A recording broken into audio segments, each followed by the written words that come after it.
Bonjour tout le monde, ici Monsieur Cacahuète. Aujourd'hui nous sommes lundi 22 juin 2020. Il est déjà 17h31.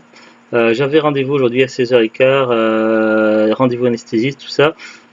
C'est un peu compliqué, donc voilà, c'est une petite vidéo pour vous donner des nouvelles. Alors si vous avez suivi, si vous m'avez suivi un petit peu ces derniers temps, vous savez que depuis quelques mois, ça va pas fort, j'ai eu beaucoup de problèmes de santé et de complications. Ça a commencé un petit peu avant le confinement, et puis je suis passé par plusieurs phases, j'ai eu différents problèmes de santé, dont certains problèmes qui ressemblaient beaucoup au coronavirus, mais ce n'était pas ça, j'étais diagnostiqué négatif. Voilà, je suis passé par des problèmes respiratoires, j'ai eu plein de soucis, j'ai eu des problèmes intercostales, j'ai eu des problèmes à la gorge en fait, où pendant des longues semaines ça traînait en longueur, par des gènes respiratoires, des brûlures, tout ça. Il y a que depuis quelques temps que ça va mieux, que je peux m'exprimer à peu près clairement, mais j'ai toujours une sensation de brûlure dans ma gorge, donc j'ai toujours une gêne là-dessus. Au niveau du traitement, ça a été assez léger par rapport à ma gorge, étant donné qu'à cause du coronavirus, donc les antibiotiques avaient été bannis. Les médecins n'avaient pas le droit d'en me prescrire. D'ailleurs, ça va être un des gros problèmes. Du coup, ça entraîne des complications et je vais devoir subir une intervention jeudi prochain. Et du coup, ça va créer des problèmes. Mais bon, on va essayer de parler des choses dans l'ordre chronologique. Des choses. Donc voilà, j'ai eu beaucoup de problèmes de santé. J'ai eu également des problèmes au niveau des nerfs de mes bras. Donc ça fait des années que j'ai des problèmes et ça s'est mis à empirer ces derniers temps. D'ailleurs, j'ai eu également des complications d'ordre physique qui sont, on pense, liées aux nerfs, mais on n'en est pas certain. Pendant un temps, j'ai perdu également l'usage de ma jambe gauche où je ne pouvais plus marcher, donc c'était temporaire, ça a duré plusieurs jours. J'ai eu de grosses faiblesses au niveau de mes bras, donc à un moment donné, je ne pouvais même plus tenir une fourchette. J'ai eu des longues périodes de vertige, de faiblesse, je suis passé par plein de stades différents.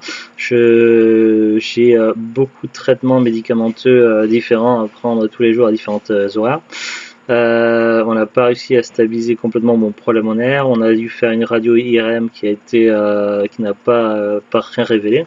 Je devais faire le jour même une radio des rachis cervicales, mais il y a eu un problème au secrétariat, ça s'est mal goupillé, la secrétaire s'est plantée et du coup la radio n'a pas pu être faite, donc du coup ça a été reporté à la fin du mois, donc ça sera pour vendredi.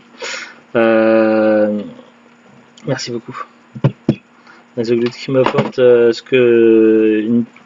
une infusion et des petits biscuits, donc oui, parce que je dois suivre un régime spécifique étant donné l'intervention que je vais suivre, donc il y a beaucoup d'aliments que je ne peux plus manger du tout, donc voilà, mais il y a encore des choses que je peux manger. Donc voilà, donc je sais plus où j'en suis. Donc voilà, j'ai eu beaucoup de problèmes de santé, j'ai fait pas mal d'examens, j'ai fait également une radio des poumons qui n'a rien décelé. J'ai fait pas mal d'examens, des prises de sang, tout ça. Et pour le moment, voilà, j'ai eu aussi différents problèmes de santé. J'ai eu aussi des périodes de constipation, des périodes de diarrhée. J'ai eu également des hémorroïdes, j'ai eu également des vers, donc j'ai pris un traitement pendant 5 jours. On suppose que c'est lié, étant donné que je mange peu de viande, puisque là, je n'ai pas vraiment les moyens de manger la viande financièrement, et puis en plus de ça, quand je mange la viande, je la fais vraiment très cuire. Mais pendant le confinement, j'ai fait pas mal de stock de pommes, tout ça. Et donc j'ai mangé beaucoup de fruits, surtout des pommes, et on peut attraper également des vers à travers les fruits et légumes, pas uniquement avec la viande. Donc on pense que c'est peut-être lié aux pommes. Pourtant, je pense à rincer les pommes avant, mais bon. Donc voilà, j'ai eu beaucoup de problèmes de santé, j'en ai encore à l'heure actuelle. J'ai de la pression et des douleurs au niveau du cou derrière, des douleurs partielles au niveau de la tête par endroit. J'ai des douleurs à plusieurs endroits au niveau de mes organes. J'ai également des douleurs au dos. Par moments, j'ai des douleurs au niveau de mes doigts, de mes bras et du coude qui deviennent plus fortes que la normale. Donc voilà, je traverse différents problèmes et différents problèmes de santé que je dois vivre avec. Le problème, c'est qu'avant le confinement, tout était à peu près stable et j'avais appris à vivre avec. Seulement, le cumul de tous les problèmes de santé qui sont survenus les uns après les autres, on ne sait pas quel a été l'élément déclencheur, si Tout ce que je sais, c'est que ça a commencé par la trachéite. Donc, est-ce que mon système immunitaire a été, qui est quand même relativement faible depuis quelques années, n'a pas tenu le choc face à la trachéite et que ça a entraîné beaucoup de complications dans d'autres domaines de ma santé. Ça peut être une possibilité. En fait, voilà, donc j'ai beaucoup de problèmes et on sait pas trop quoi. J'ai été plusieurs fois à l'hôpital. La dernière fois que j'étais à l'hôpital, donc j'ai été vu par un interne qui m'a dit qu'il était complètement dépassé, qu'il pouvait rien faire pour moi, donc et qu'en plus de ça, si je devais faire des examens à l'hôpital, il y en aurait pour plusieurs mois avant qu'on puisse s'occuper de moi. Il avait l'air complètement dépassé. Donc on m'avait laissé quelques heures en attente là-bas. J'ai pu entendre des infirmières qui discutaient entre eux et qui rigolaient de la mort de patients. Dont une qui disait à sa camarade donc qu'à une patiente on lui a dit que ça allait bien se passer, qu'elle allait pas mourir et que finalement qu'elle était morte le lendemain quoi, et que c'était trop drôle. Donc voilà. Donc je sais pas si c'est une manière d'échapper à la tension ou au stress ou si c'est des moqueries volontaires. Toujours est-il que l'hôpital de ma ville a une très mauvaise réputation et que les gens qui ont les moyens financiers préfèrent aller se faire soigner en Belgique, sauf que ce n'est pas mon cas, donc je ne peux pas aller passer la frontière pour suivre des soins. Et que l'hôpital où je dois aller a une réputation où les gens rentrent mais ne ressortent pas forcément. Ça, c'est une réputation. Je suis pas natif de cette région. Je suis arrivé ici en 2014, fin 2013, début 2014, je crois un truc comme ça. Avec voilà, avec les salles d'attente, tout ça, des médecins, tout ça, j'ai pu entendre beaucoup de choses pas très très sympathiques. Moi-même, j'ai eu différentes expériences. Une fois, on m'avait mis j'ai un trou de mémoire. Vous savez quand vous remettez une aiguille dans le bras et qu'on voit le cathéter, voilà. Et du coup moi quand je vais quand on me fait des prises de sang ou quoi, j'enlève pas le pansement tout de suite, j'attends un moment. Et j'avais une gêne dans le bras et en fait en arrivant chez moi, je me suis rendu compte qu'il m'avait laissé un morceau d'aiguille du cathéter dans le bras sous le pansement. Donc il a fallu que Zouglute me l'enlève et qu'elle mette aussitôt un pansement pour empêcher que je saigne trop parce que ça se mettait à pisser le sang. Donc voilà, c'était une erreur qu'avait fait l'hôpital et j'avais signalé et puis j'ai jamais eu de retour. Donc voilà, ça c'est également des sources d'inquiétude. Finalement j'étais à mon rendez-vous donc suivant par rapport à tous ces problèmes de santé, tout ça. Le médecin qui me suit actuellement m'a envoyé vers un autre médecin spécialiste et donc il est convenu que je dois passer une coloscopie pour vérifier que je n'ai pas de problème d'hémorragie interne, tout ça. Donc c'est une possibilité puisque j'ai eu également des problèmes de santé de ce côté-là. Et on ne sait pas trop ce qui se passe. Donc ça s'avère absolument nécessaire. Donc ça fait un moment que le rendez-vous était pris, tout ça. Donc je devais d'abord passer par évidemment quelques jours avant rendez-vous anesthésiste, tout ça, avec examen et puis tous les documents, tout ça. Et c'est ce que j'ai fait aujourd'hui. Donc ça a été donc j'avais rendez-vous à 16h15. Je pensais que je devais aller dans un bureau puis après dans un autre et c'était fini. En fait non, j'ai dû courir dans tous les sens, un petit peu comme vous savez le film d'animation Astérix et Cléopâtre, la partie où ils doivent chercher le formulaire A32 ou je sais plus quoi. C'était un petit peu ce truc-là, un petit truc de dingue. Et en fait les heures de rendez-vous, fallait pas en tenir compte et pour certains bureaux c'était premier arrivé, premier servi. C'était un peu le bazar. Voilà, j'ai eu du mal. Finalement, donc, j'ai fait les papiers. On m'a fait remplir des sortes de décharges. Donc, c'est bien marqué que c'est pas des décharges, mais ça y ressemble. Et avec évidemment tous les détails des possibles répercussions, les complications qu'il peut y avoir, qu'on peut me transfuser, que ça pourrait très mal se passer malgré que les médecins soient compétents. Donc voilà, déjà ça c'est pas pour rassurer. En plus de ça, donc après j'ai eu un examen médical.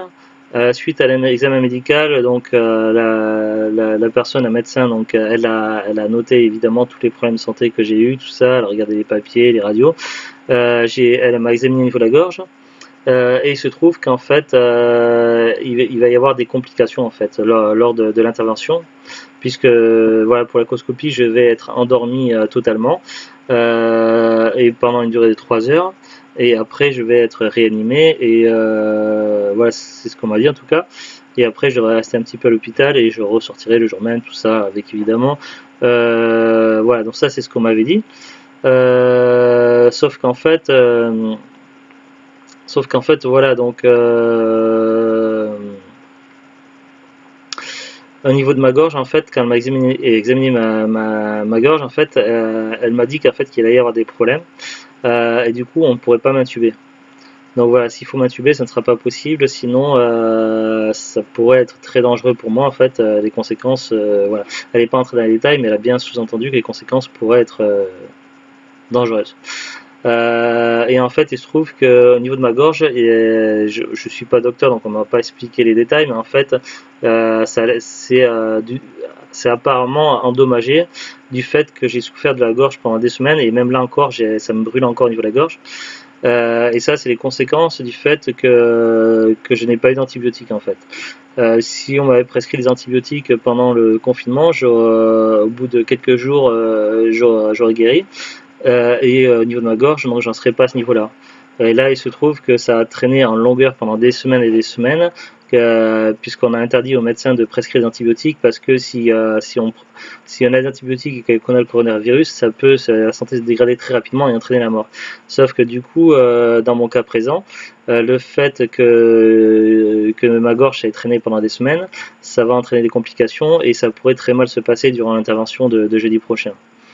Donc voilà les conséquences de certaines décisions de notre gouvernement. Donc merci à monsieur notre président. Si je ne suis plus là, ça sera de votre faute. Et vous aurez à porter la responsabilité. Voilà, donc ça c'est pas non plus rassurant. Après j'ai dû aller à nouveau dans un bureau pour d'autres paperasses. Et puis là, dans les documents, tout ça qu'on m'a fait signer et remplir, il est dit également que, en fait, il est possible que suite à l'intervention, il pourrait y avoir des conséquences et que je ne sois plus dans le même état qu'avant. Donc ça pourrait également entraîner je pourrais évidemment, je pourrais être réanimé, tout ça sans problème, mais je pourrais avoir des conséquences sur ma santé que je n'avais pas avant, des répercussions, donc je ne sais pas lesquelles. Donc voilà, c'est pas non plus quelque chose de rassurant, donc super. Donc voilà, mais si je ne fais pas cet examen, ça pourrait aussi être pire. Donc voilà, donc je n'ai pas trop le choix. Voilà, donc voilà un petit peu ce qui se passe, tout ça. Donc voilà, je tenais à vous prévenir. Donc j'espère que ça va bien se passer. J'espère pouvoir vous donner des nouvelles prochainement. Et puis autre nouvelle, donc je dois avoir également mon médecin vendredi prochain. Donc pour voir un petit peu, faire le point par rapport à ces examens-là, puisque après la coloscopie, donc j'ai mon rendez-vous le lendemain des radios rachis cervicales, tout ça. C'est le rendez-vous qui a été reporté à cause du problème de secrétariat, donc lorsque j'avais été à l'IREM en début de mois. Voilà, suite à tous ces examens, donc je vais voir mon médecin pour faire le point un petit peu, pour voir tout ça, parce que c'est vrai que même si j'aurai les résultats, donc moi j'y connais rien. Et puis il faut que je lui parle également d'un problème, donc je sais pas si c'est un problème mineur ou pas, ou s'il peut y avoir des complications, mais en fait j'ai remarqué que depuis quelques temps j'avais de plus en plus de petites taches rouges sur différents endroits du corps, sur les bras, les jambes et même sur le torse. Donc j'ai regardé vite fait sur Google et a priori ça serait des hématies. Les hématies, il y a plusieurs variétés, donc ça peut être bénin et disparaître assez vite, ou ça peut aller jusqu'à du purpura. Si c'est ça, ça peut les symptômes du purpura, c'est des problèmes au niveau du cou, des douleurs, au niveau du cou, des raideurs, et également ça peut aller jusqu'à la gangrène au niveau des organes. Donc voilà, donc moi j'y connais rien, donc il y a plusieurs variétés d'hématies, donc c'est pour ça j'aimerais, vu que j'en ai de plus en plus, j'aimerais en parler assez vite à mon médecin, histoire d'être sûr qu'il n'y a pas de problème, parce que ça se traite apparemment sous antibiotiques, et si jamais c'est un petit peu plus grave, à ce moment-là il faudrait que je sois soigné très rapidement, de façon à ce que ça ne s'aggrave pas. Donc des problèmes au cou, j'en ai, des raideurs, des problèmes au cou, mais ça, a priori, c'est des symptômes liés également, des symptômes similaires à des problèmes de nerfs. Donc pour le moment, on pense que c'est pour les nerfs, bon, en espérant que ça soit pas autre chose. Donc voilà un petit peu où j'en suis. Donc j'espère que tout ira bien. Je vous tiens très vite au courant, très bientôt au courant. Allez, à très bientôt. Bon courage à vous aussi, au revoir.